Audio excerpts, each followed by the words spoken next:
3 is the future.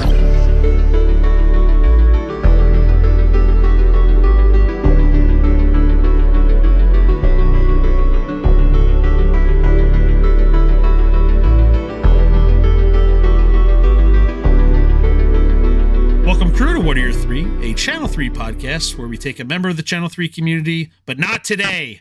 Today, we are taking one of our friendly game developers, kind enough to join us here today. James Deighan of Mega Cat Studios is joining myself, and I don't have Ray with me today. I have Laugh at Brian. Brian McGinnis is here with me, too. So say hi, Brian. What's up, everybody? How are you? And Mega Cat Studios, James Deighan, as mentioned, shout out to my backyard here in Western Pennsylvania, down in Pittsburgh. Before, founded the studio was it 2015? So you've been rolling for a while now, I think, right? Something like that. Yeah, we're coming up on 10 years next year. Nice. Congratulations. Before we get started, I do want to say, how dare you? First of all, I was going through doing some final checks on things, and of course, the Steam Summer Sale dropped yesterday. And, you're conducting some personal attacks on all of our wallets. I've had Coffee Crisis for a while, but I was going on. I was like, oh, that was on, and then I saw on Switch, it's 49 cents right now to get Coffee Crisis. I was like, anybody who doesn't have this game, you'd go spend 49 cents right now and get a great arcade brawler. But we'll get to that. Brian, I'll kick it to you because you had the great opening question that I really wanted to hit up here.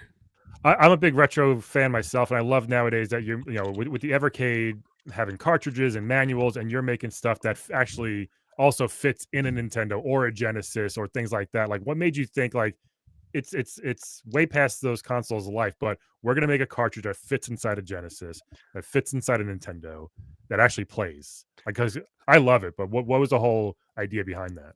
Yeah, the first 4 or 5 years of Mega Cat, like it was very much like a hobby for a few of us. There was like maybe I think maybe 3 cats, maybe 4 full time, but very like for fun startup, second job type of energy. And all of us came from like the retro gaming and game collecting community. So like the genesis of us was definitely just we just love retro games and wanted to make a few. It was really just a wish list. Somewhere there's like a 10-year-old James that would love to high five me. But it's most of us had just a big interest in the community and pixel art, and we were already active across a lot of other forums back in the day and groups and meetups, and it became like an easy way for us to continue our hobby as we got deeper into collecting. And then I don't recall exactly which year Evercade came out, but I think we'd been around for maybe six years or so at that time, 7 years. We'd made quite a few games. I think it was like 2020-ish. Evercade came out, right? Something like that. Like that. And then I remember one of the Blaze folks for the Evercade team like reached out to us because we were presenting some other like PC console game at the time at E3. Maybe Logjammers, but it was something maybe Bite the Bullet. But we were at E3, and there was like one of the in advance meet to match like a biz dev meetups, and we ended up meeting somewhere in one of the meeting rooms. And he's like, "Oh, we're gonna make this small run niche, like physical emulated collectathon like platform. I don't know if it's gonna be successful or not, but we figured out all the P&L stuff. What do you guys think?" And I think we were probably like the third or fourth ever people signed. So at the time it was like Atari and maybe one other that I recognized, and then they were like, and they're kind of shouting everyone. This is before releases. This is like when it was just like an idea on paper, and they were trying to figure out like what they're gonna do and when that good stuff. But the Evercade guys were so easy to work with, and it was so simple because we're like, well, the reality is you don't really sell thousands and thousands of Genesis copies. You make them mostly for fun still. So if someone wants to participate in like a second wave, even if it's a few hundred, then it felt like an easy fit for us. People always ask us if it's, hey, is it worth doing Evercade? And the reality is like nobody's making any money selling cartridges, really. Like it's like all of us do it, but probably the same reason you guys do your podcast, because you have a love for it. So it was easy for us to jump in and say yes. I know a lot of the homebrew folks are worried about kind of like 3 camps. There's like camp 1, which is I'm doing this to make money, and that's a bad way to do it for homebrew particularly, and let alone games in general. And then there's the second camp, which is like I really want to explore the hardware, which I think is great. And then if they make money on accident for some of their time, awesome. and then there's like the lifetime indies that are just like they have reasonable expectations. They've had other releases. They basically want to keep active with their skills and apply it somewhere. Maybe they work full time in finance or healthcare or something else, engineering or tech based, but they go home and they make games. And we kind of found a leg in there where we can help the retro gaming community, uh, no matter which camp you're coming from, like bring those things to market, distribute them better. Hopefully bring just a little more attention. It's still not going to be a massive commercial success. You're probably not going to buy a new house. Maybe you can upgrade some things in your kitchen. And I think Evercade does something like that where they kind of, once you've already had your meaningful number of sales, I think once the game's been out for a little bit, it makes total sense to do something with Evercade. 'Cause it's definitely not gonna that's gonna hurt. There's a lot of Evercade dedicated super fans that would never buy like a Nintendo or a Genesis game, Mhm. and they just buy Evercade. So Yeah. and they have the shared interest in physicality and retro. So why not give them a new cartridge?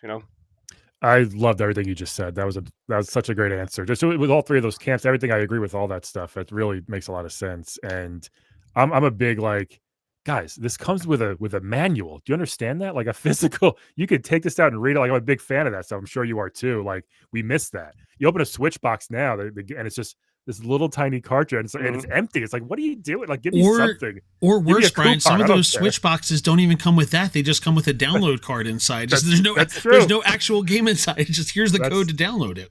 But this, like, putting the cartridges in the Evercade, it's awesome. And what's cool about this that too, that it does, your games are new retro games, I guess like what do you like they're newer, they're made now, but they look like old games, you know what I mean?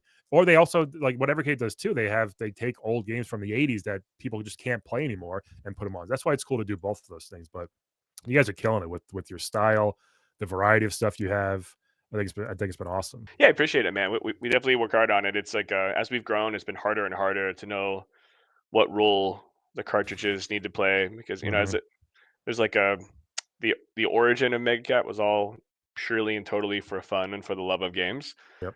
And the one day we were all like over 30, some of us started having kids and getting houses. We're like, we really need insurance. So it's like things have evolved, but we found a way to kind of narrow the focus, to keep doing the cartridges within like our suite of stuff, and then Yeah. not let it completely consume us because it's easy when you love something like that to let it monopolize all of your time. And Mhm. we'll probably never stop making cartridge based games, but now it's like it's been years since we've even released some of our games. We mostly publish other people's and help them co-develop.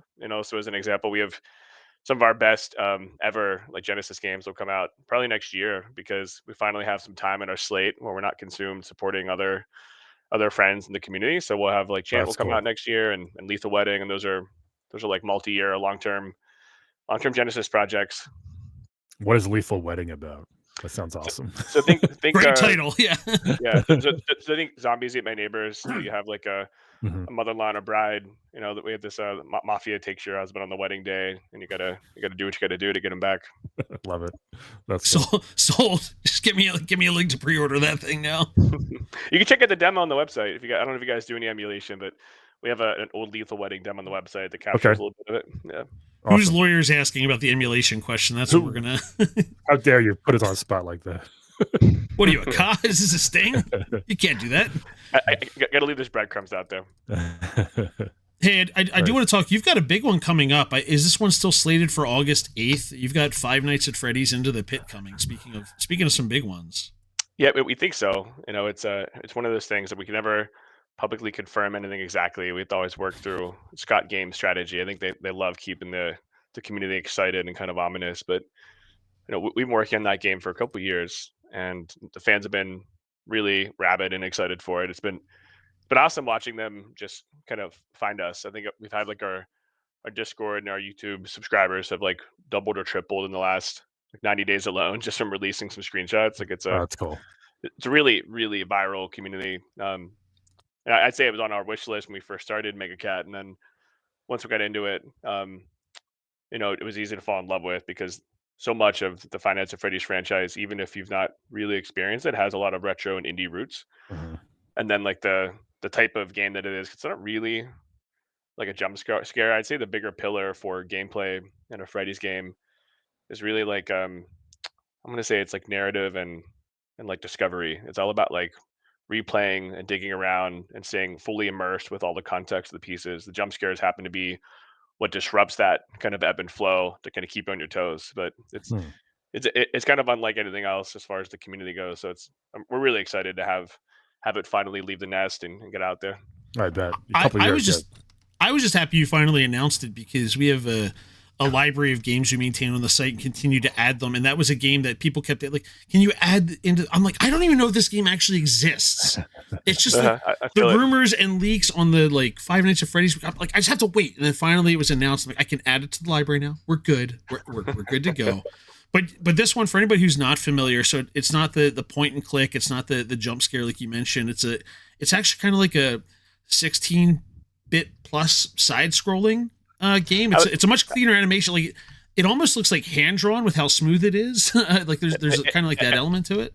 Everything is hand drawn, and that's it's funny. It's actually a little over double the frame rate of what you would normally see. But we have a massive interest in all the I would say high fluidity animation. So You can see it. it's probably not worth the cost. But our animation team is probably one of our strengths. We went really hard with that project. But have you played the game Clock Tower? Do you know what that is? Clock Tower I for Super don't think I Famicom. have. So it was like a Japanese release.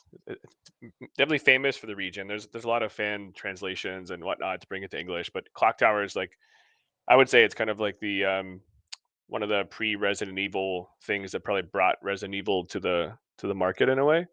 So it's 16-bit, and I'd say Clock Tower's game loop and gameplay plus the Freddy's like secret sauce are really kind of the intersection that our game is at. So you might want to get a sneak preview by just looking at a little bit of Clock Tower footage, and I'm looking at it now. That looks you should really cool. pick it up. It's pretty awesome, man. Yeah, there's something about like do you know that feeling in the first? You guys played the first Resident Evil? Do you guys play that genre at all? Oh yes. We were there in the beginning. We're old guys. We're old.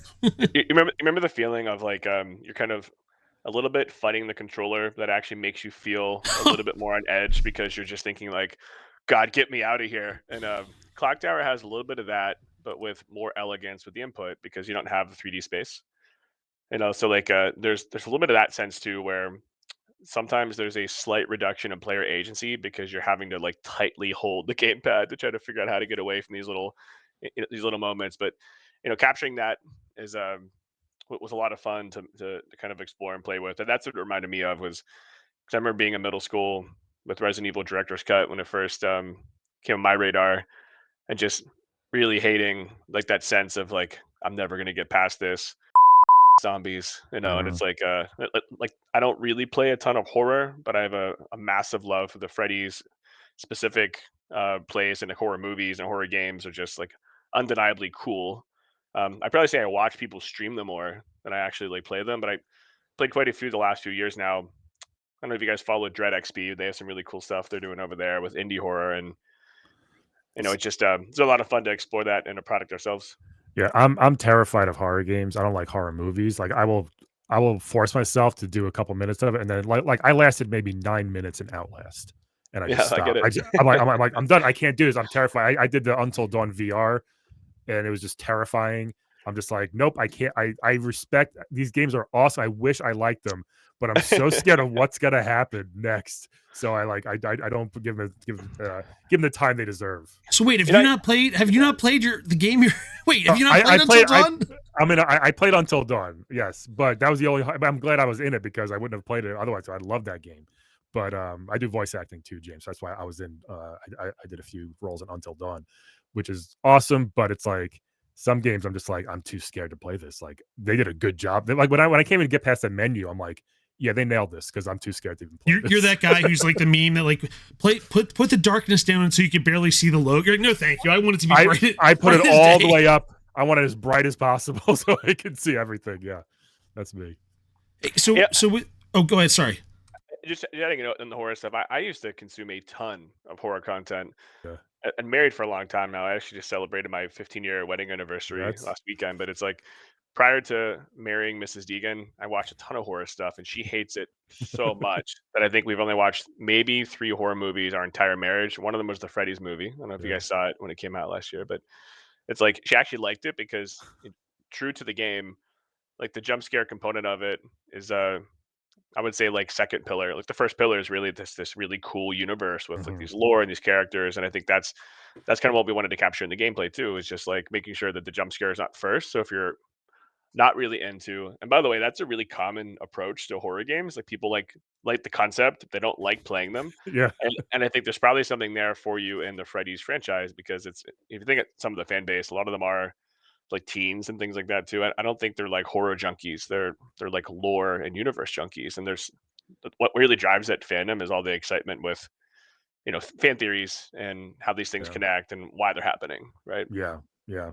I will give it another chance. When I saw that you guys were making one, I'm like, well, I have to give it a chance now because I like everything you guys do. So I'm more intrigued to do the next one that comes out.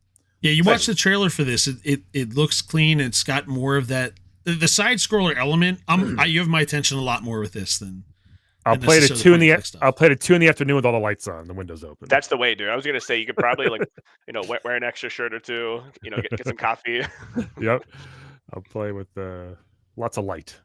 Hey, so I wanted to ask about that. There's a mention specifically of varied difficulty levels, and I'm curious, just really what went into that too, because you're probably like you have my attention too, because some of these, this is too simple, this is too easy. I'm curious about the difficulty piece.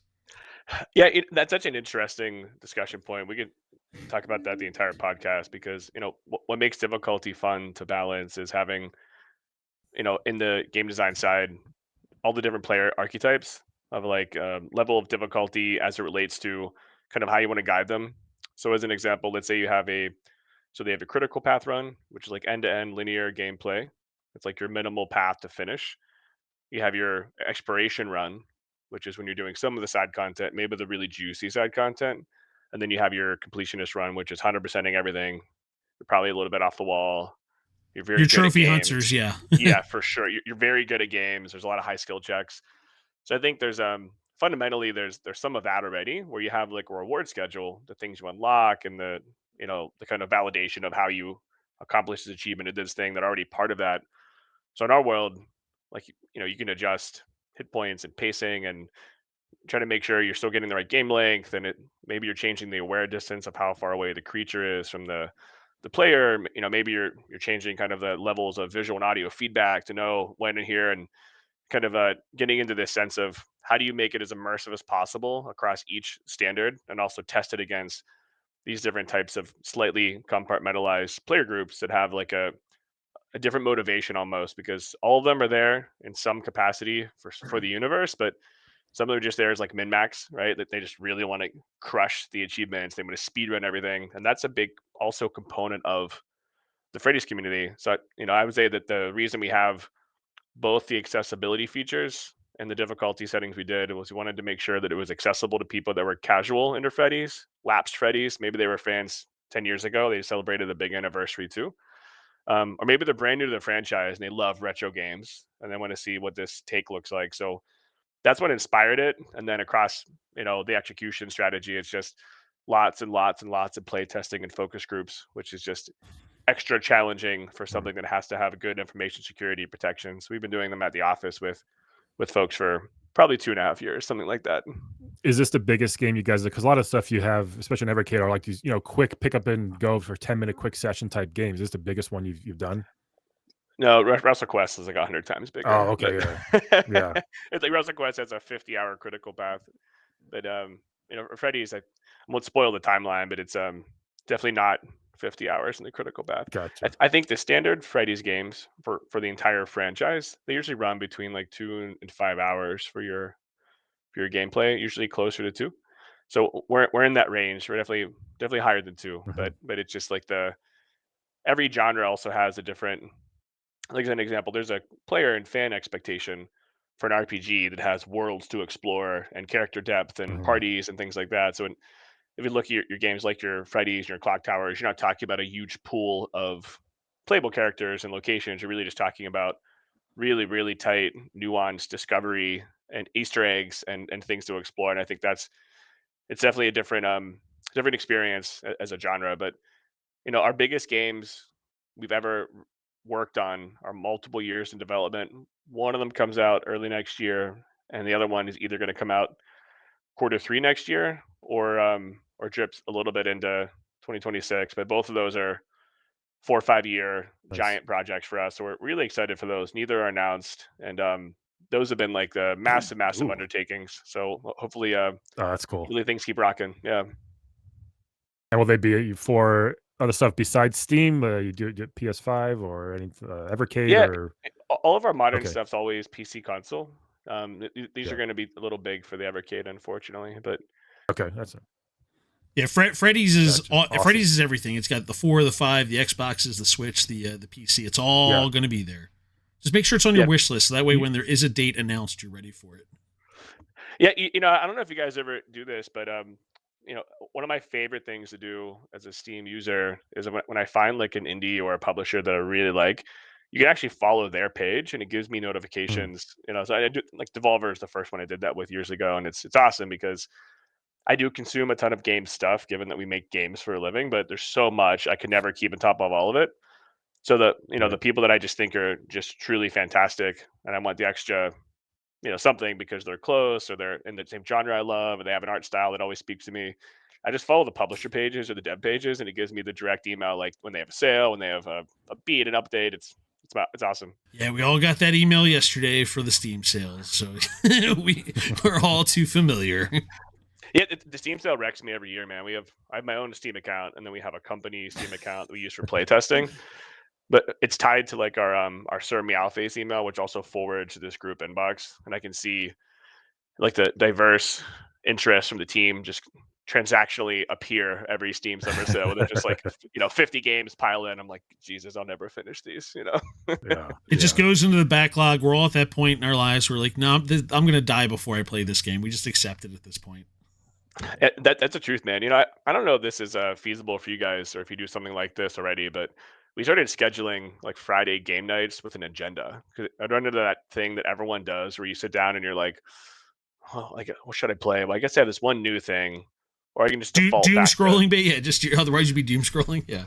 And it's like now I basically come up with like a 90-day plan that has like 60-70% of it mapped out, and then we follow it like it's a prescribed routine because it actually makes us jump in and dig deep in a genre and do it in like a I want to say almost like in a time blocking capacity, because it feels so satisfying because there's so many of these games I would not have actually spent time with if I didn't, because I impulse bought it because I was into a genre 6 years ago, but now that genre phase has passed me. So it's been awesome, man, because I can kind of get into a mode where I might just like right now I'm in Metroidvanias really hard. So I've been just going hard with Metroidvanias for a couple weeks, and it's just like It's the only way to go about those. It's hard. yeah, dude, it's awesome, man. And it's like doing them in that kind of schedule capacity has been really good for the team too, because you end up in that I guess we can just sit down and play Overcooked as a team, right? But it's like it's definitely been awesome as like a collector, because I had backlogs of stuff that I would have never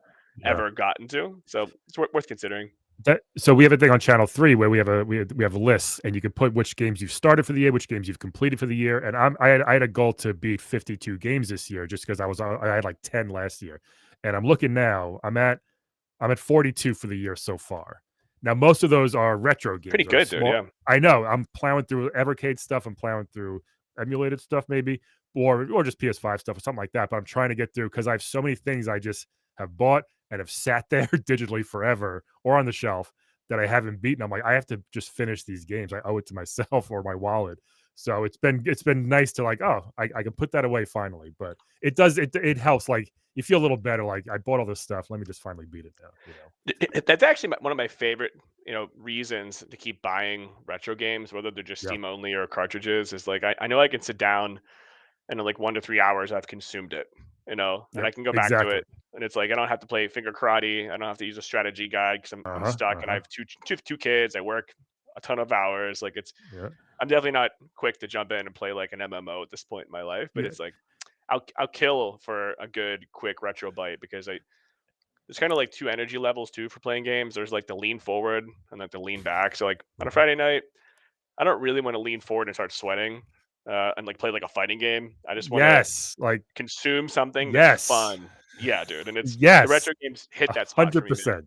Yeah. Wait, 5 minutes ago you said like you made me perk up when you said this game. You mentioned it's 2, 3, 4, 5 hours. No, it's not 50 hours. I'm like, I'm old. I need a 2-3 hour game that I can play. I can't put 75 hours into a game anymore. I would love to. It's just not in my schedule or my time awake. Like, so Dude, I feel 30 it. minutes, an hour, I love it. I love it. You know? Do you guys play Yeah. beyond the Evercade? Do you guys play anything handheld? I mean, I have this RG 556, Nice. which Yeah. I just got. I love this I thing. I, But I I do love play this some too, other man. stuff. Yeah. We have a couple of those at the office. It's like Steam Deck's been great for that too, actually. But Yeah. the handheld stuff's been like really good for that too, because I can be It's great. like semi-present. Yes. I don't have to like be like hidden in the game cave or Uh-huh. like Uh-huh. yeah, You just bang it out, you Yeah. pause it, just put it aside. It'll be right there when you get back. You go to the for the sure. bathroom, you beat a few levels, whatever. That's great. Yeah, I'm with you on that, dude. Hey, you had another big one last year with Renfield also. So I mean, we're going to talk some more about some of the smaller games you guys have done through the course of time too. But you had a game called Renfield, Bring Your Own Blood, tied into the movie last year with a couple of Nicholases with Holt and Cage and Aquafina. You went with the bullet hell setup. So like, I have a question for you because we are all of an era where movie tie-in games had, we'll call, a mixed history. No doubt. And you're like, let's make a movie tie-in game. Like what? This is another big one for you guys as far as like visibility goes. But you're out there like, hey, let's make a bullet hell game out of this and add some extra characters and have a little fun with it. Again, you're killing wallets with another $2.50 game in the Steam sale out there for people to add to that backlog that you're personally taking shots at now, but you're creating it too at the same time. Well, there are a couple things about. First thing, I actually think that the cheesy movie stuff is super fun to explore. I think there's like I can think of a lot of cool IP licensed games. There's a lot more that are not cool, of course, but I see a resurgence happening with the IP licensed stuff because there's already this like Killer dearth. clowns. Yeah, that's true. There's a fan base built in. Yeah. There's like just this insane dearth too of like now that it's so accessible to release games, and I love experimental indie stuff. It's the reason we have all the random Me too. cartridges from itch, but Yep. but it's like it's like a different type of nourishment for your game's appetite. It's the difference between having like a steak or having like a cookie. So it's like I love having the IP license stuff as a studio because we get a chance to explore collaborating with like people that have had much more significant multi-platform creative success, and we can learn from some of their tricks and bags, and then we can bring some extra spice to the dish on the game side. So with that game specifically, we've been wanting to make something in that genre for a while, which is like a one-touch roguelike. So think Vampire Survivors, but with some unique twists as far as like gameplay hooks and whatnot. There's like an extraction mechanic in that game. We have to save the survivors, which parallels how the movie works. So we had approached like the Universal folks about doing something because I saw that they were doing this resurgence of the movie monsters in general. They have this big plan with all the movie monster franchises. They're all getting new energy. So the first one had the big announcement for Renfield, and I think Nicolas Cage is awesome. So when I saw like the trailer, we talked to some of their IP licensing team and gave them our pitch, and they were happy to kind of work with us. So we ended up working with Skybound on that. So Robert Kirkman of Walking Dead fame is also like the writer for Renfield the movie. So we ended up linking up with the kind of the three parties. We made the game, and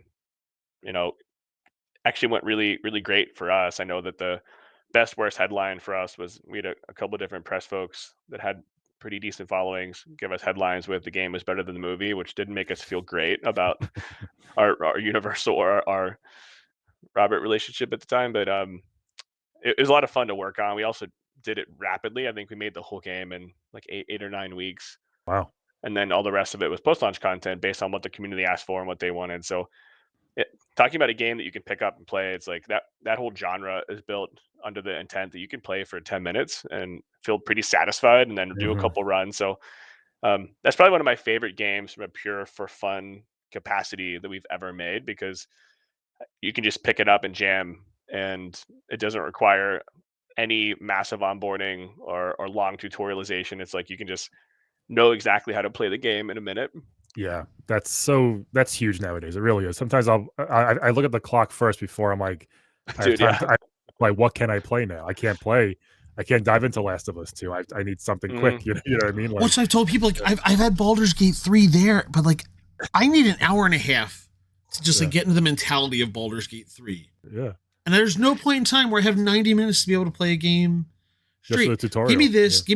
Give me the 15, 20-minute run in Renfield. It starts off kind of nice. You're kind of getting the lay of the land. By the time you get 15 minutes in, you're just blasting stuff everywhere, and it's a mess on the screen. But like you said, just I can come in, I can get out. I don't have to worry about okay, I remember what I have to do. What do I have to do a skill check for? What I got to roll dice for? Oh wait, I remember I could throw a sword at that. No, I don't need any of that. I just I have to craft something. I can't craft anything. It's all that stuff.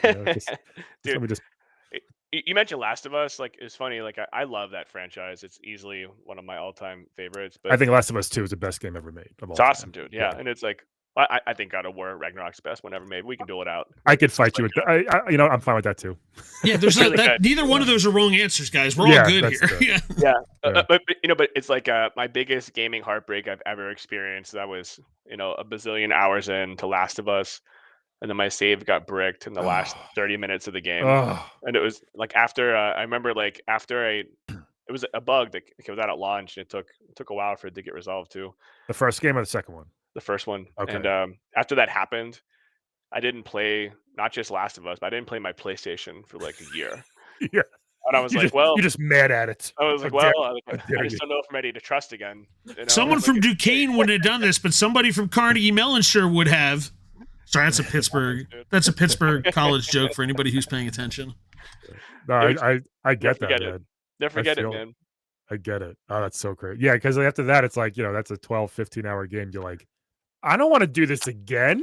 And I'm like a Sony super fan too. I turn my kiosk around. I turn my Sony shirt off. I'm like, I'm done with this house. I'm moving. Tell my wife, I don't know what to do with anything anymore. Our direction's gone. But it was like we're an Xbox family now, dude. Yeah, it was such a punch to the gut. And I thought, man, I hope I don't do this to players. And we've had some bugs like that too. That like QA is easily the second most painful thing in games, and it's like you can never be prepared for the stuff that customers do. It doesn't matter how many thousands of hours. Like someone will hit you up and just be like, "Well, I push all the buttons at once, and I pet my dog and hit power. It actually turns the lights off in my house. You ruined everything. Now my wife's leaving me." And I'm like, "I'm sorry, we didn't have that in our test coverage plan. I had no idea that was And it's.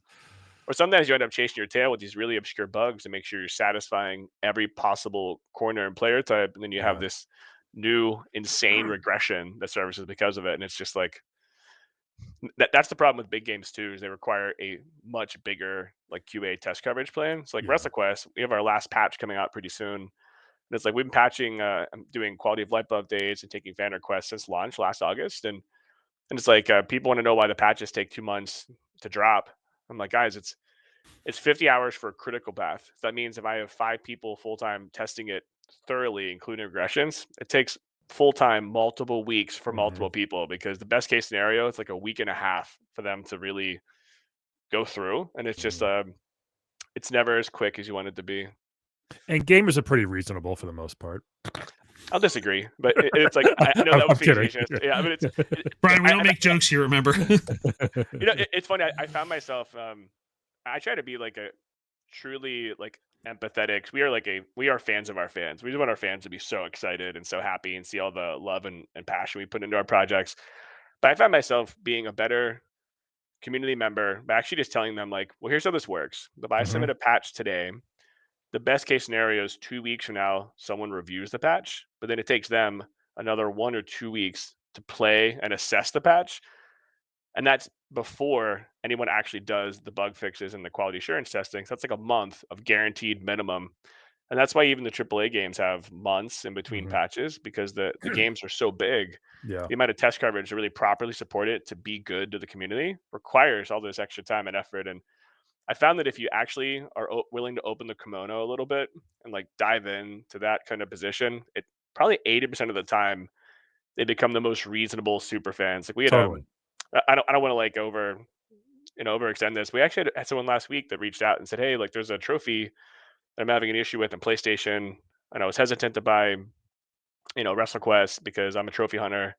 When do you expect it to be fixed?" And I responded back to them and said, "Hey, like actually our final patch is coming out pretty soon, and in the meantime, what we ended up prioritizing was the significant quantity of fan requests for accessibility and quality of life requirements." And I sent them the list.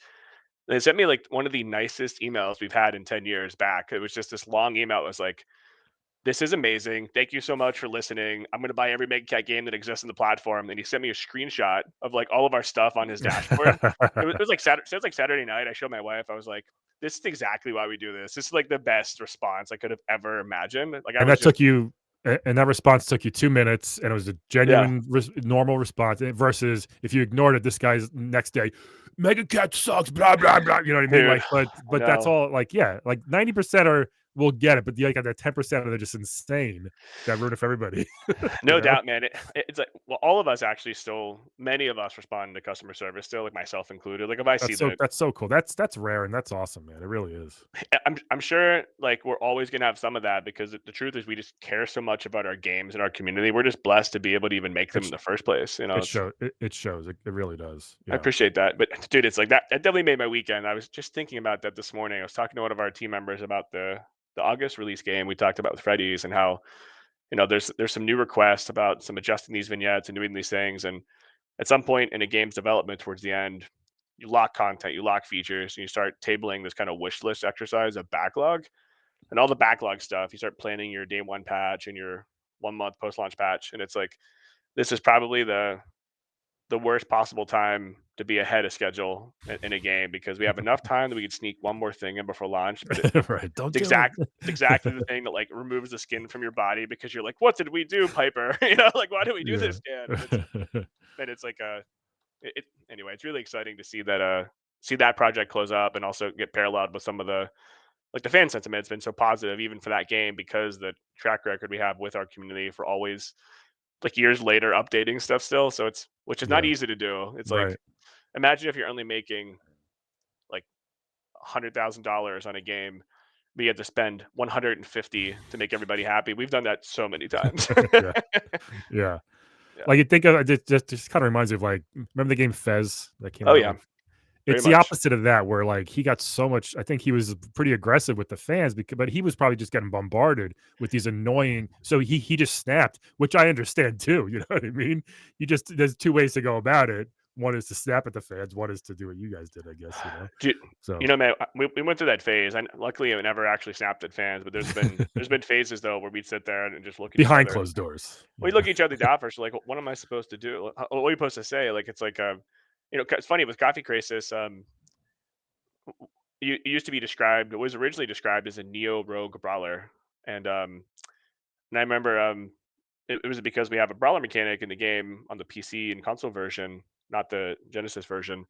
And when you get to the screen lock brawler areas, there's like a randomization rule of modifiers that can happen to the enemies and to the player. Like you can spawn unique weapons, and Yeah. it takes like a pretty a sometimes stale genre because like retro brawlers don't have a huge set of move sets to get unlocked. Yep. So like your variety becomes like your weapons and your power ups and whatnot. So we added in that like hook, and just because we had this kind of marketing description that included Neo Rogue Brawler, we were getting slammed with people asking for roguelike elements. I'm like, guys, like we have videos and tutorials and walkthroughs, and it's like brawler all over the place. It looks like a brawler, plays like a brawler. It was just like we were getting hundreds of messages of people that were asking for refunds from a roguelike community because a Yeah, post had gone a an little bit entirely viral. separate group of people all together. Yeah. Yeah. Yeah, and a post had gone viral on like a subreddit for roguelikes, and a ton of people bought it. And it was just this. They started infighting each other. Where there was like this group threads where people are like, "This game's actually pretty good. I was expecting a roguelike, but it was this instead." And Yeah. and then there's the other very vocal people that were like, "There's no permadeath. I don't have anything to roll or re-roll, let alone these guys don't understand what a roguelike is. Someone needs to educate them." And it's just hundreds of thousands of people were coming to our website that day, and it was just God. it's the most insane moment when I you have bet. those. Like, so I cannot imagine what Jonathan from Fez went through, Yeah. or like what Scott from Freddy's went through during those initial viral moments, because just the small ripple effect that we get to experience is just extreme. Like the hardest job in games is community management because Mhm. it's just you're never going to make everybody happy no matter Yeah. what you do. I'm a big Stardew Valley fan. I love that game, and Hmm. what he's done is incredible. And it's so funny when people get mad. It's like, this game is supposed to be the most peaceful, chill game. What are you getting mad at? That you can't change the color of your socks to the color you like? Come on, people. It's also a game you paid $5 for 10 years Right. ago, and he's still Yeah. updating and adding entire new games to it. So It's endless settle down, content. people. It's really fun when people do that, but I can imagine what you went through. That's crazy. That is the dream, that you have a game that you can actually, from a financial perspective, like warrant the long-term forever support. Like we recently had to suspend support on like Renfield as an example, because the way our licensing terms are set up with Skybound and Universal, like, we were basically paying for everything for many months. It was Mm. just us, and we were never going to get anything from it at this point with how the deal was structured. And I remember like talking to the team about it, and the team was really, first of all, the team loved making it, so they wanted to keep working on it. Yeah. Because when those games work out really well and they have really high commercial success, you can basically add playable characters for like a year, right? And we have a big backlog of content we wanted to go through, but it's when you have those IP license projects too, there's multiple layers of approval and steps and costs, and it's like despite doing this for now over 9 years, it's like you find yourself having these like 2-hour roundtables trying to remind the team, like, here's how it works for us as a business. We have these 4 stages of green light. One of them has to include the financial component. We have to at least make back 75% of our costs for us to be alive, and ideally 100% to break even. And it's this constant battle of like, how do we maintain this position of like fans of our fans and give them everything they want and also stay around, because like indie studios, they don't last that long. They last 2-3 years maybe. Yeah. It's like it's hard, and we have a lot of cats. There's probably 60 people here in Pittsburgh, and then Oh wow. several hundred remote. So it's like it's a constant it's a constant stressor for sure to make sure we're Is it balancing is things out. I know you were that big. Is that from all the other licenses and like you said, other developers you're helping out? Is that all combined with all that? That's awesome. That is that big. We do a lot of work for hire for people still. We Yeah. do a lot of service work. Kind of in that product mix, we have like Big Cat Originals, retro publishing, Mhm. like service work for hire with things like porting, web apps. Like we did some, we just did like a cool stadium interactive for the Miami Marlins, and That's we have cool. some cool stuff with a notable Japanese publisher that just purely work for hire right now. Or we just did the art for the Vampire Survivors last DLC pack with all the Konami stuff to do with Contra. So we do a Nice. lot of stuff, right? But it's like the reality is like we live in an industry where like the people that join our team, they joined it because they want to share the same North Star of like, let's make games that we love and let's do Mhm. projects that we're excited about. Let's not just make every random educational work for hire that surfaces. And sometimes you got to fit one of those in. We're pretty blessed. We're at a stage of our company where we don't have to fit many of those in, but we have to be smart that we're not just taking every single dollar we've earned and worked for and just tossing it into Mhm. for fun stuff, because it's easy to do. It's like it's too easy to do. Right. Sometimes the fun stuff won't keep the lights on, but it's like, man, this is so fun to do. But It's a I mixed get, bag. yeah, totally. There's kind of funny saying. I don't know if you guys have had other game devs share this before, but there's this feeling of like in every project at some point, if you're doing it as a business, like the dream dies somewhere. And it's like sometimes it happens after launch. Sometimes it happens on the first day of development because it has to be done so quickly. Mm. You don't really have the time and the resources needed to sit there and really dream up what the best absolute version would be, because the hours that go into it. And it's like kind of one of the most interesting and saddest parts of making anything creative, whether it's the same thing with music. Like I've heard a saying before that like no music track is ever done, it's just abandoned. Because everything can be consistently, constantly iterated on, and games are absolutely the Mhm. biggest version of that, because games are immersive. They're not like it's not the same as like a website or a web app. It's like you have to feel something. It has to be rewards and stickiness and excitement, and it's like all those things just cost a lot of man hours, which means it costs a lot of money. So there's this really harsh reality of like at some point the dreams have to die and someone has to step in and say 30 enemies, not 700, or. And the good news Yeah. is you can always look at what the players will expect by looking at the comps in the genre and say, okay, these Metroidvanias, they have 7 levels. So if we do somewhere between 5 and 10, we're in the sweet spot. We don't need Mhm. more than 10. If everyone's Yeah. doing 7, and we look at the gameplay length and the diversity and all the other pieces, and as long as we're delivering something that's scoped within like what we know players will be satisfied with as far as content, we can just focus on polishing it up, because like it's always better to make a smaller good game than it is to make something that just has a ton of stuff shoved in. And it's almost like part of the maturity of making games. You always start off with small stuff, and then you scale up into the size, and then you start looking at the P&Ls, and you're like, man, Dan spent a lot of time last month tweaking that monster. He's really fun now, but it's gonna be hard to cost that out for 30 more. And it's Yeah. it's tough. Yeah, we've all played those games where it's like, well, that was unnecessary. That whole Oh, 30 minutes, like, you know what I mean? Like that last 3 hours didn't make sense. Yeah, yeah, Like you said, I that don't need a 100-hour game anymore. You had my no. attention. Like 5 to 10, I'm in. Let's go. We don't need. I don't need yeah. 600 hours of. Like Sorry, I Final dropped Fantasy VII Rebirth. I don't need 800 mini games off to the side. Just let me play the game. I stopped Assassin's Creed Valhalla because it was just like it was literally just 7,000 side quests. And I'm like, I Fetch just can't. this. I Fetch don't even know. this. I don't know what to do. I have no idea where to go anymore. Like I'm just lost. So yeah, it's too Dude, much. I totally get that. Today there's a Final Fantasy expansion that drops today, and we use a platform called Gusto for our like PEO org for scheduling and time off and HR and stuff. And I saw all the notifications go through this week of people requesting time off today, and I was like, "What's going on Friday?" Those people are like, "Is there I'm like a sick. team I'm event sick. that I'm not aware of?" And it's like I looked over and I got a message from one of our technical director, and he's like, "Hey, dude, I'm taking Friday off because the Final Fantasy expansion." I'm like, "I bet this is why everybody's That's taking so off." funny. Yeah, and it's funny 'cause it's like those games are so big, like you really can't dabble. It's like you got to play for a couple hours, right? So it's like, and I miss doing that stuff. Like the last Sure. Diablo, I definitely spent some time with on some Sunday nights to try to get an inkling of what it used to be like, and it was super fun. Like Baldur's Gate, same thing. When it came out, I snuck in plenty of scheduled hours with a couple team members to do some runs, but it's like I'll probably never again in my life have a phase where I could spend hundreds of hours in any game ever. Like I would just so many other things I'd rather do, but it's like, Right.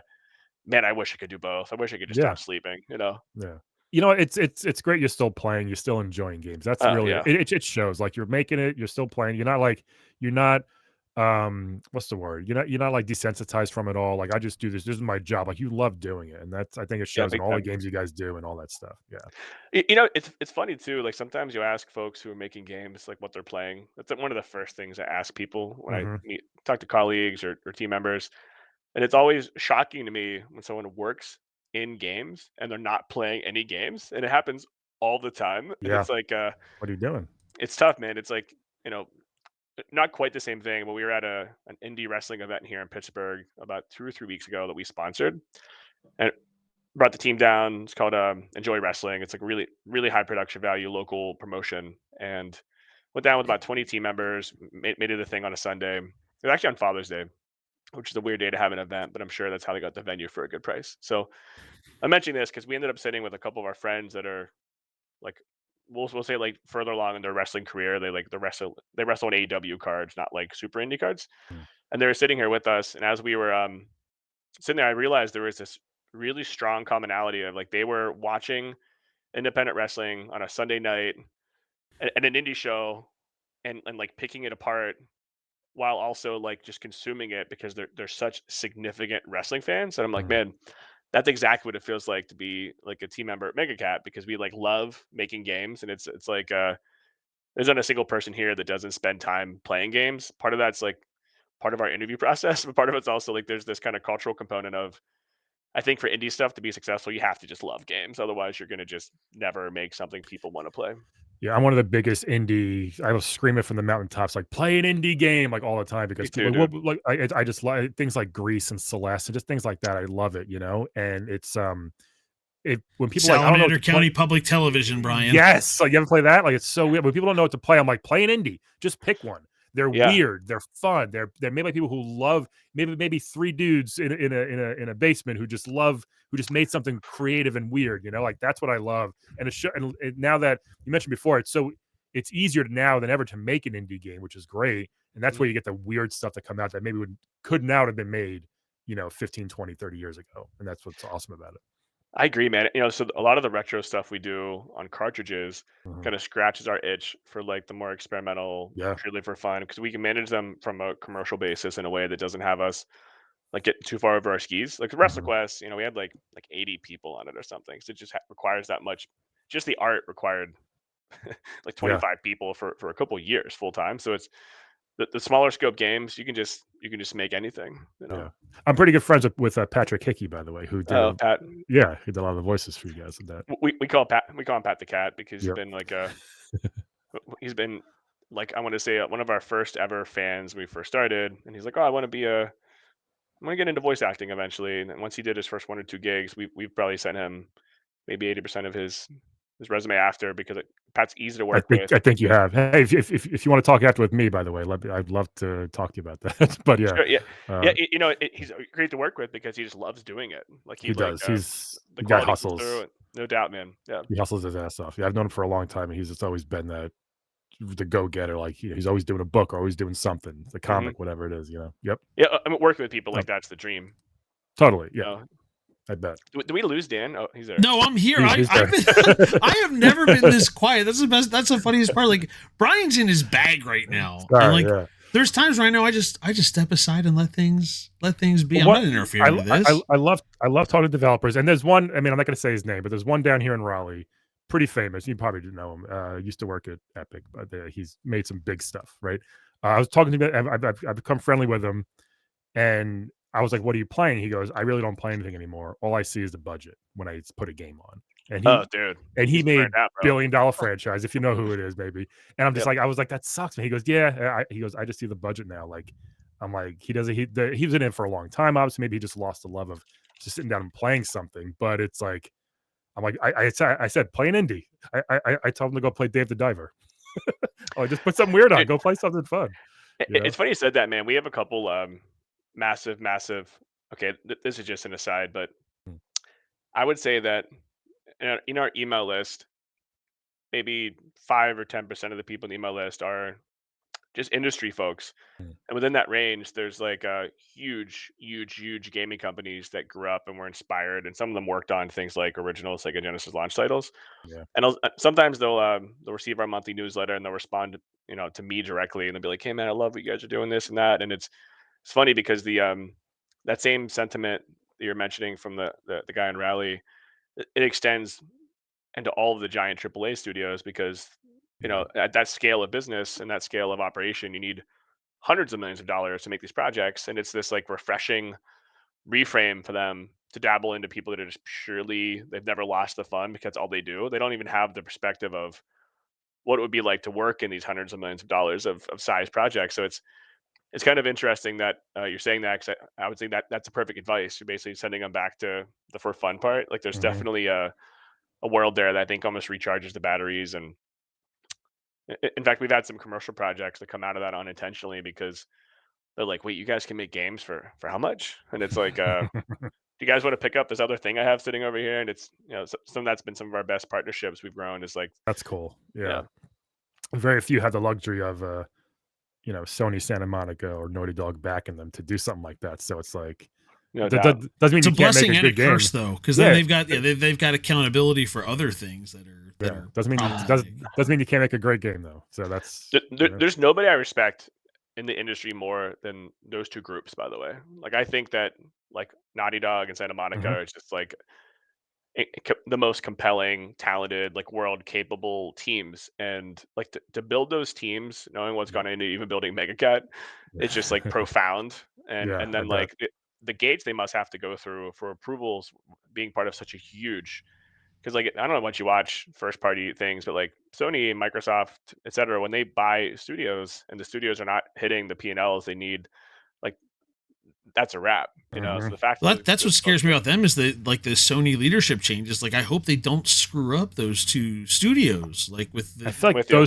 those two seem to be like, you guys can do what you want. I hope they're at that point, but you never know still. well, You never Big know Jim what let can them happen. go, sure. Like he let them do their thing, but I don't know what's going to happen with these new guys. Yeah. I mean, Yeah, you never know. It's like it's constantly moving world, and we have a hit based industry, right? So, like, my assumption is that, to your point, there's probably a little bit of like, we trust you guys. You have such a proven track record, and the fan affinity is higher than ever. Like, I think that those two studios specifically are like, they're permanent, they're fixtures, they're not going right. anywhere. But it's like the fact that they even have had the success in a repeatable capacity they have is insane, because even the likelihood to have like a Celeste is low, but having a Celeste equivalent that hits the nail on the head for over 20 years is just like otherworldly levels of capability. Yeah. So it's awesome, man. Yeah. Yep.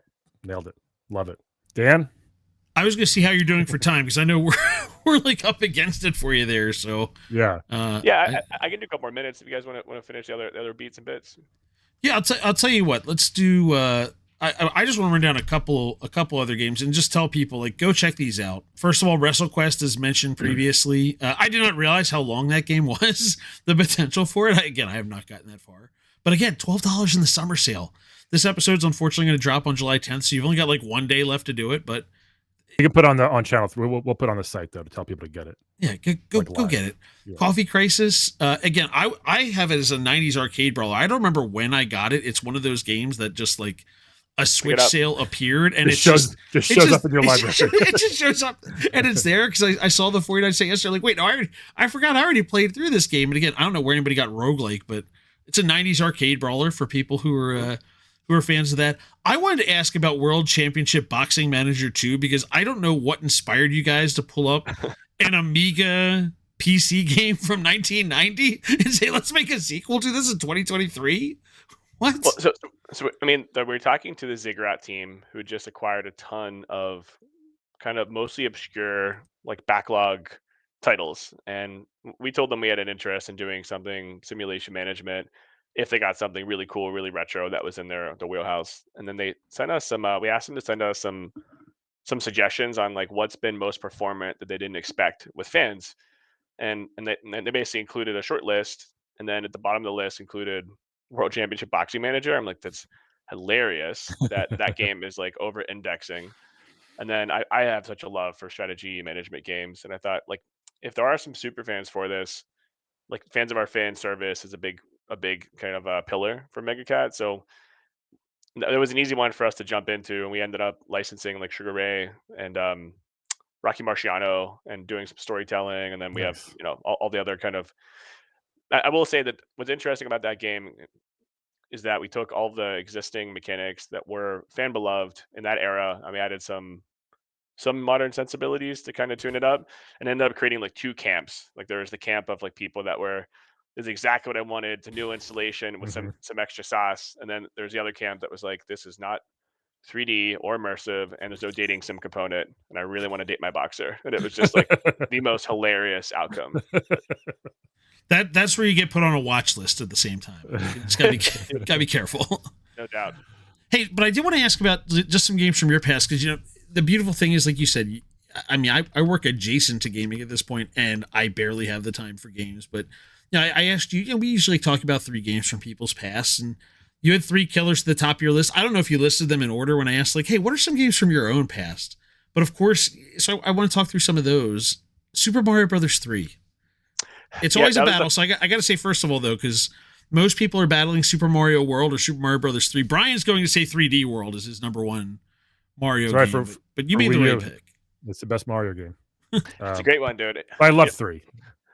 It's definitely nostalgia is for sure like a component for that entire list. But it's like for Mario 3, that was the first game that I was like losing sleep over, and it was just so fun. And the original Office way back, sometimes I would just pop it in and play for 20 minutes because it's just so snackable too. And the levels are like the right length, the power ups are diverse, like the settings feel interesting, and knowing what goes into making games on the Nintendo hardware, they just did such an amazing job leveraging all the strengths. So it's just I'm able to get that same opposite feeling of the Rally Guy when I play that game. I'm like, this is the most amazing and incredible experience. It still holds up, and it's just awesome. I'll never forget the first time I saw Bowser in Mario 3. I was at my cousin's house. I was inside the whole time. There's a party. I just made it through. It was my first time making it through. I'm like, oh, he looks incredible. Holy cow. I was like 8 or 9 at the time, and I was like, this is so cool, man. But yeah. It's funny. I'm actually a Sonic fan first. Don't start him. Don't start him, James. He's going to go. Okay. He's going to get all riled up. He's going to take a dump on it. Just don't. Let him finish. Go ahead. Just ignore. I'm going to mute him. Just ignore him. I had that same moment with Dr. Robotnik the first time. And I remember thinking, like, Dr. Robotnik's sprite is so big. Yeah. And he's so fast. Like, he looks like he could take Bowser in a fight. Yeah, that'd be fun. I'll leave it to that. But it's just like, I remember that moment exactly. But, the Mario 3 just kept me up for like a couple days the first time. And it was just the most fun. Have you done the Mario 3 Easter egg in Celeste, by the way? Oh, yeah. So great. Blew my mind. Actually, I was like when you see that block, I'm like, what is this what I think it is? And I was like, I stood up and cheered. I was like, that is awesome. What an Easter egg. I think the genre-specific Easter eggs should be like a pillar for everybody making a game. Let's Yeah. do it. Make it a decree. Do you ever bully people in the office? Like if you're playing Mario 3 and just when they cross over you and you're playing 2-player, just challenge them to the battle and take away their Dude, turn? What are they going to do to you? if back in the day we didn't have HR, I'd have a different answer. But it's like we do a lot of gaming as a team. We have an NBA Jam TE cabinet upstairs. Ah, We used to use that to solve arguments when we were at an impasse and design things too. I agree that but the people ask for it a lot. Actually, it's like yeah. I think Hang Time might be the only real spiritual successor. Yeah, hang times. Some people don't know. It's actually almost better. I think hang time's really good. You know, It, it's definitely really good. I don't know. I agree that it's like a little more definitely fluid. It came out a little after, so it's a little more like just easier to rebound, just things like that. You know, yeah. but Actually, yeah, it's funny you said that because within the simulation stuff, there's almost like a spin-off of the like NHL '94 and NBA Jam. Part of what makes them so much fun is they're more accessible and it's easier to get into. So the yeah, what you have and you gain later in the fluidity and the greater control is almost like an extension of the genre, right? mm, The simulation that's super immersive stuff like that's also has the caveat of like if you don't know a lot about hockey, like playing a current gen NHL game, it's a lot of finger karate. impossible. It's Yeah, impossible. for sure, dude. It's like no fun to like jump into those genres with all the super fans. Yep. Even Madden and 2K are just they're hard to play now. You know, I play them all every year, and it's just like they're just stop adding buttons, stop adding stuff. Like it's just too much now. Hmm. Like I just want to throw the ball. I know the Giants aren't good, but I'm just trying to throw the ball with Daniel Jones. Let me see if he can get a completion. But yeah, it's hard. You got to hold this to for a lob catch and for an aggressive catch. And I'm like, what? Yeah, it's a lot. Well, I was just going to ask how much Diablo 2 is the next game you list. I just want to know what that cost you in life, like what relationship or Dude, what class in college or high school, whatever timing it was for you. What it it, it, cost you something. I know that. I played in the original Diablo 1 and then the Sierra expansion, and it was like one of my first gaming loves. I'd say I grew up with the Sega, and then I ended up always one generation behind everybody else. But I played PC from so I went Sega, PC. That's when I got into Command and Conquer, Age of Empires, Diablo, and I was consumed by those for so long. When I came back later to the next gen with Sony PlayStation and N64. For me, N64 was all about multiplayer, and then Sony PlayStation was all about new genres. And it was just like Yeah, yeah. I ended up having this full mix of like, oh, I'm going to consume every game. I just love them so much, right? So Diablo 2, like the hours that went into it were just like super crazy because I played Diablo 2 for probably 10 years after it came out. I played on vacation sometimes because I just wanted to hit. I just There's a I just reason love that's the playing. one they remade. Yeah, it's that Yeah. compelling. They have not 3 Infinite's just a cash grab, but and 4 like they've not captured the things the way 2 did. Like that's why they remade it. Yeah. Yeah, I'm with you, man. Did you guys ever play Path of Exile, by the way? You guys, No, so I have not. Path of Exile is the true evolution of like the Diablo stuff, and it's free, by the way. So like check it out. But it's one of That's like the our core third bit team of homework members. you've given me today that I've like had to make a note. Like I got to check this out. What are like, clock time? I got to check these things out. But Yeah, man. It's funny, like you mentioned. I think Nate at one point was like risking being expelled because he was ranked like 14 in the world for Path of Exile, and it was just like it's just funny how when you really love that stuff, you can get lost.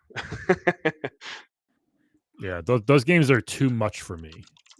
Those Diablo when I'm just like I just can't even handle all that stuff. I feel like I'm more of a Last of Us like first person, not I mean like a single player story type of player. I appreciate those big games, but I'm just like man, I just get lost so fast. Brian's I feel so finger dumb. cramps up too. He's got a cramping problem with the mouse, so if he uses this too much, like he just kind of Yeah. gnarls I'm up. a console. I'm a console and handheld guy. I don't do PC really. Yeah. Hey, the one other game I wanted to ask you about was The Legend of Zelda: Link to the Past. Which, first of all, correct answer, nicely done. You're 3 for 3 on getting getting these Yeah. answers right.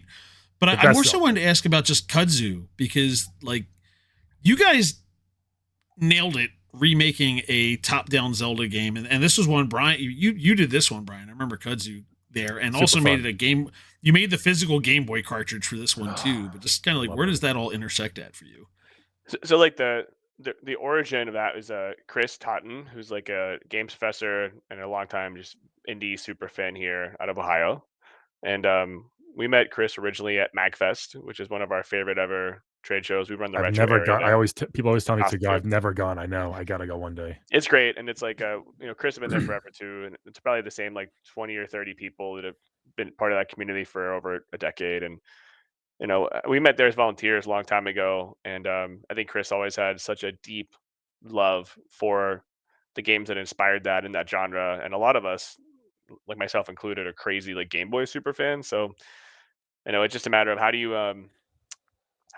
take something you love like that and scope it correctly and not go crazy. And I think we just kind of slow baked it with Chris for a while. Chris worked his tail off on every component, and I really like the music in that game too. Brandon, one of our friends and team members, like he I think he did a great job capturing like that vibe and energy in the chip tunes. He did. He nailed it. Yeah, that's one of the best parts about it. And I think Game Boy games hold up. A lot of them do. I love still playing Game Boy games. You know, Dude, Game Boy was like my renaissance during my firstborn, because I could like kind of consume them in these little Yeah. bits, toss it in the pocket, come back later. Yeah. Yeah, man. Yeah, Love it. it's great. Like the Turtles game still holds up. The Mario games do. Batman, even the Spider-Man game. It's silly, but it's fun to play in little chunks. Revenge of the Gator, that pinball game I love. A lot of good ones. Oh, Revenge of the Gator, dude, that was one of my first ones I had in that Yes. era. And I remember Yeah. like I don't even know how I got it, but I was easily addicted to that. Sadly, I Uh-huh. wanted a Game Boy, and my parents got me to Atari Lynx on QVC. And I remember being like a little bit let down because I'm like, well, this doesn't have any of the games I wanted. But I played the California games on Lynx. Like I I must have surfed 100 hours. I like, a never week. met anybody who know? actually had that thing. Dude, I had a Commodore 64 growing up, actually, here in the States, which is crazy. But I had that, and California games, easily my most played game. I was a big hacky sack footbag guy with that. Nice. I loved. I still play it now on random stuff. I think it's the best one is the Commodore version, though. I think I haven't played the Commodore one, but I had played it on a couple platforms, and Lynx is good. Well, Commodore also has like 8 events. Lynx only has 4, I think, on that one. So there's more stuff on there, maybe 6, but it has more. But it's really good on the Commodore. What I like most about that, we had no air conditioner at my parents' house when I was growing up, and my mom would pack my 6 brothers and I into the back seat of this like The station wagon, not that big car, and she'd drive around with the air conditioning on in the summer at night, and we'd be handing off the Atari Lynx for rounds, and it was like you would just sit there just waiting to play, and you finally come to your time, you're like, this is it. If I die really quickly, it'll be at least an hour. And it's like you guys spent $1,000 on batteries and gas back then. dude, no doubt. It's funny is like I can't remember the details, but I know it's like $1 a gallon or something like that. But it's like a different era for sure. But big handout fan. That's awesome. Cool. I just wanted to say thank you because again, you've gone over the time we allowed on your calendar, which I'm sure is causing physical pain. But it was this is the quietest I've ever been. This is the least I've ever interjected in something, which is shocking. But again, that's why I wanted Brian here for this one. Brian's not usually the co-host with you. Brian hosts his own. If you ever check out Playable Characters podcast, Brian does a really fun, goofy, like talk to the Soda Popinskis of the gaming world. I interview video game characters on my show. I have other comics come on, pretend they're a character, and talk to them. So it's very it's awesome. Yeah, that's great, man. But Brian's retro love, and again, Brian has been head first to Mega Cat Studios on a number of occasions, so I thought he was the perfect guy to bring on. And that's why I was like, there's times where I know I just got to stay out of the way. That's quieter than I usually am. But I want to thank you, James, for coming on here. Just tell everybody again, Mega Cat Studios. We've got the games all listed on Channel 3, but megacatstudios.com. You go on there. Their shop is glorious. You can buy your Mega Drive / Genesis games with the box. I don't know if you guys got the smell authentically down from the actual plastic boxes back in the day, but Game Boy games, Super Nintendo, like they've got cartridges for these things. Heck yeah. You can get your hands on. But they're all over the place. Again, you've got some big games coming up here, some fun ones that are in the sale right now. But thank you for your time, James. Brian, thank you for jumping on for this on a random Friday morning. And thanks, James. Yeah. And I think your love of games clearly came across here, which I think is huge for people to really invest mentally in an indie studio. And like you said, the supporting the fans as much as anything, like you show you love the games, and you can feel it in the games. You can feel where there's, you're not copying things directly. You're paying homage. You're showing your love for these things. And I think that's important. It's huge. I'm with you guys. I appreciate you having me on. I try to fit in podcasts like once a month or something like that. A lot of our team members usually jump in, but if they can work with my wonky schedule, I try to say what's up too, because it's awesome to see anyone wants to interview us at this point still. We appreciate it. Definitely. Love Have it a and good weekend, continued guys. success. Yeah, thank you. Have a good one. Keep See doing you it. later. See See ya. you guys. Bye.